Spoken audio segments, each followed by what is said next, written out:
Hi,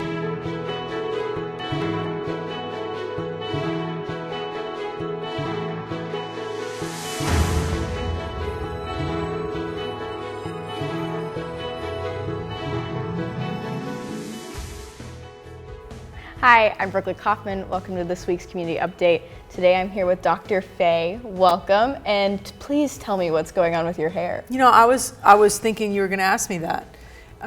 So it's really humid outside, and so I don't spend a lot of time on my hair so this is the natural look of Dr. Faye, and yeah, this is what I look like normally without spending a lot of quality time. Yeah, with all your extra wisdom up there.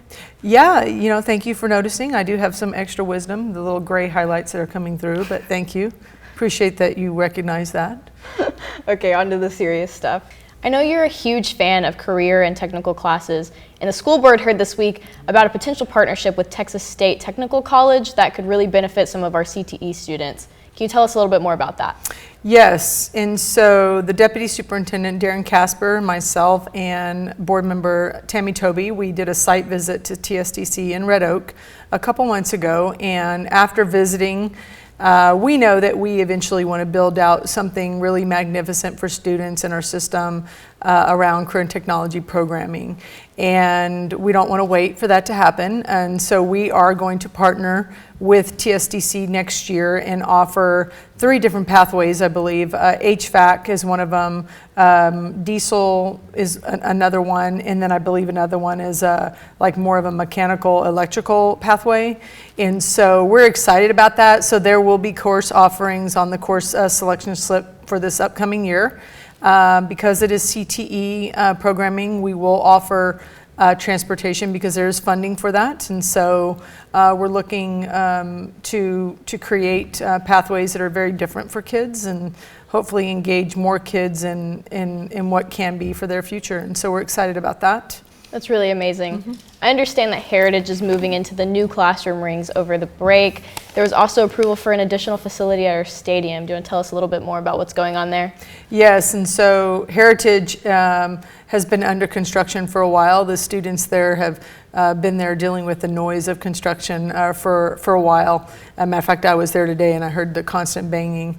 And so they will open up one of their wings over Christmas. They will also be adding, we'll open up completely with the new fine arts and all the athletic stuff in the fall and August. And so hopefully we'll be near completion. And so we're excited about that. But we did order, last night the board approved to order most of the remaining fine arts equipment, the library books and things like that. So we're excited about hopefully bringing that to completion because the students and staff have been dealing with a building under construction, and that's never fun. And so we're excited about the completing of that project.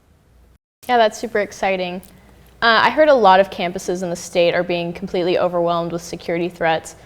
Can you talk about the social media issues that seem to be happening everywhere in our state right now? Yes, they're very serious. We've had multiple situations in our district where we've had some threats against the campus dealing with some school shootings, and we've communicated that with those specific campuses. It is secondary campuses where we're seeing most of that, but schools across the state of Texas are dealing with just an incredible amount of threats, and we have to take all threats very seriously, and we do. It causes major disruptions to students and schools, puts everybody on, not lockdowns, but you know, I know at MHS we had a hold a couple weeks ago, and that's based on things that are happening on social media. A lot of times there's no merit to it, but every threat will be taken seriously, whether we think that there's merit or not, because you can never rule out it's going to be that one time that you don't think. And so the state of Texas is dealing with, I know in the San Antonio area, they dealt with some things this past Friday. I know in northern Dallas, they are dealing with some things, I think in the Frisco area. And we too are dealing with that. And I know that I have done a video to go out to parents to kind of talk to parents about the social media issues that we have, and they're very serious. They're inappropriate, and it's a culture, you know, and social media is a very dynamic environment. And sometimes it can be used for good, and sometimes it can be used for not so good. And so we're hoping to partner with our community so that we can be unique in that we build respect within that culture, because we know it's not going to go away. But we too we're experiencing some things that are just not good. And so we're hoping to get a handle on that, and we can't do that without our parents. And so we're trying to navigate that differently than we have in the past. And we're not the experts in the cyber environment, but the best way to handle it, I think, is to partner with parents, and hopefully we can move forward and move beyond what other schools are experiencing. And so yeah, for sure. On a much lighter note, your first semester as our superintendent is coming to an end. We're so blessed to have had you this first semester.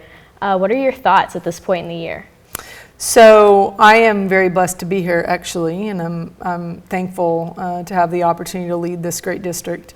And what I know to be true is the reason why I came.